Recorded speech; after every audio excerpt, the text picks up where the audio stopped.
Bonjour. Aujourd'hui, on se lance dans l'univers de Buffy contre les vampires. Il y a pas mal d'agitation en ce moment autour d'un possible retour. Oui, ça brusse pas mal, hein. On a vu des discussions passionnées sur Reddit, et puis il y a cet article de Fugs Magazine qui semble confirmer qu'un projet est bien en développement. Exactement.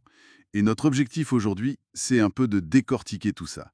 La tension entre la nostalgie et le besoin de nouveauté, l'impact qu'un budget différent pourrait avoir. Hmm. Et bien sûr, à la question incontournable du créateur original, Joss Whedon. C'est un sujet complexe. Carrément. Alors, premier point qui ressort beaucoup des discussions de fans, sur Reddit notamment, c'est cette espèce de dilemme. Faut-il vraiment toucher à Buffy? C'est la grande angoisse. Oui. D'un côté, il y a l'envie de voir certains trucs améliorés, genre les effets spéciaux. On lit des fans qui disent «Ah, le maître» ou «Adam, avec les moyens d'aujourd'hui, ce serait quand même autre chose». C'est vrai que certains effets ont, disons, un charme désuet. Voilà. Mais de l'autre côté, il y a cette énorme crainte de perdre le charme de la série. Ce truc un peu fauché qui, paradoxalement, faisait partie de son identité. Tout à fait. C'est le fameux argument de la foudre en bouteille, quoi. Certains disent que c'est justement ce petit budget qui a poussé la créativité, qui a forcé Whedon et son équipe à être inventifs. Un peu comme il l'avait expliqué pour Serenity d'ailleurs. Exactement. Pour eux, plus d'argent risquerait de diluer cette âme particulière. Mais bon, d'autres rétorquent que certains effets, franchement, ça piquait un peu les yeux et ça pouvait sortir de l'immersion. Mais au final, beaucoup s'accordent à dire que ce qui faisait la force de Buffy, comme pour les débuts de Doctor Who, c'était avant tout l'écriture, les personnages, le casting. L'alchimie, quoi. Voilà, l'alchimie, plus que les effets spéciaux. D'ailleurs, sur Reddit, l'idée d'une suite peut-être centrée sur une nouvelle tueuse semble plus populaire qu'un simple remake. Ça déplace un peu le débat. Et justement, en parlant de projets concrets, l'article de Fugue confiant qu'il y a bien quelque chose en développement. Une nouvelle série. Oui, et avec Sarah Michelle Gellar en lead, pas seulement comme actrice, mais aussi comme productrice exécutive. Ça, c'est un signal fort. Absolument. Mais, détail crucial et largement commenté, Joss Whedon ne serait pas impliqué. Non. Et ça, c'est le point de friction majeur. L'équipe créative annoncée est intéressante, par contre. Chloé Zhao, qu'on connaît pour son style assez réaliste, réaliserait le pilote.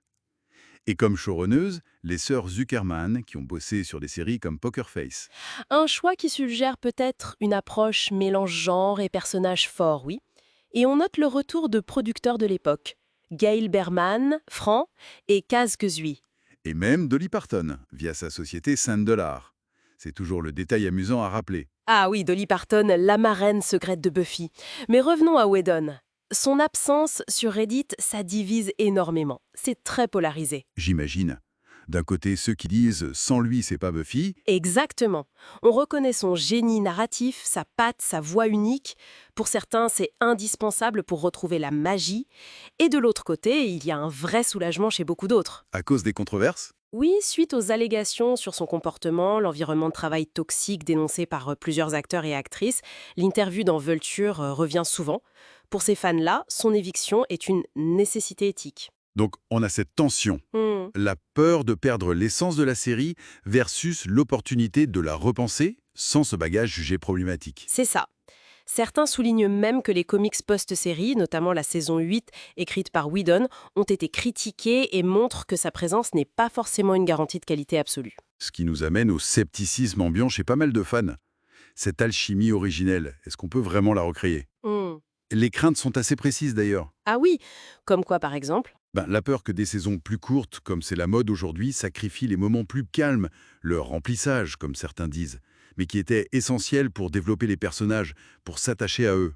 Oui, ces fameux épisodes stand-alone qui n'étaient jamais vraiment juste du remplissage. Voilà. Il y a aussi la crainte d'un changement de ton, perdre le côté campy, ce mélange d'humour un peu décalé, d'horreur et de drame adolescent. Hmm.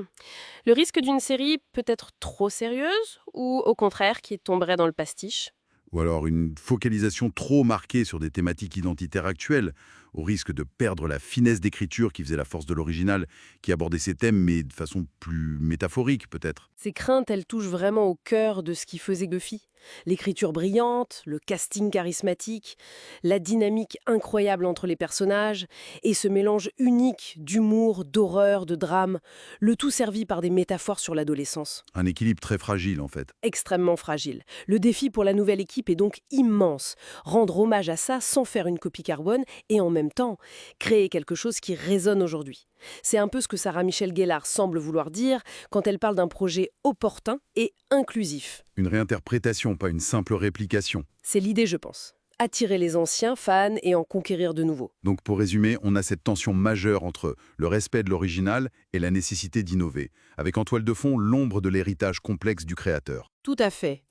Et ça nous laisse peut-être avec une question pour réfléchir. Au-delà de Whedon, au-delà même du budget, qu'est-ce qui, au fond, a rendu Buffy si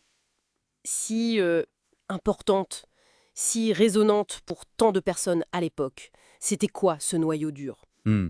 Et est-ce que ce noyau, cette essence-là, peut vraiment être retrouvé ou revisité de manière pertinente dans notre époque, avec nos codes culturels, nos sensibilités qui ont évolué? C'est peut-être ça le vrai pari.